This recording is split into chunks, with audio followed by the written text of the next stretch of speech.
Hey guys, we're out here today. Thanks for joining the channel and watching our updates. We've got the Subaru, the Blob-Eye 2004 WRX STI, and today I put the SeaSucker bike rack mount on it. I use this on my old Porsche Cayman, and my truck's in the shop at Ford, of course.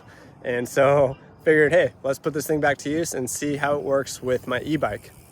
All right, so we've got the Santa Cruz Heckler SL carbon on here, the smaller battery, super light. This thing weighs like 42 pounds and is just one of the most fun e-bikes I've ever owned. And so the SeaSucker mount system, basically, I've got 3 sections on the front, 1 on the back. You just push this knob, thing suctions down.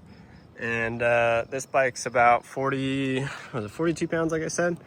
And this thing's holding up real nice so far, no issues. It's how to make a little custom wheel spacer for the front, since it used to be on my dirt jumper, which is a little bit shorter. I think it was a 10 mil shorter, 15 mil shorter rear or front axle. But everything came on nice and it looks pretty good. One thing I don't have that I should put on is an axle or a arm stay, so that these pedals don't move and hit my car. But you know, a little Velcro strap will fix that. But overall, it worked out good. Got up to 65 miles an hour on the way here and cherry. So if you're ever curious about the SeaSucker setup, this might be something to consider. If you got an e-bike, dirt jumper, or a bicycle you're trying to cruise on quick and easy with your car.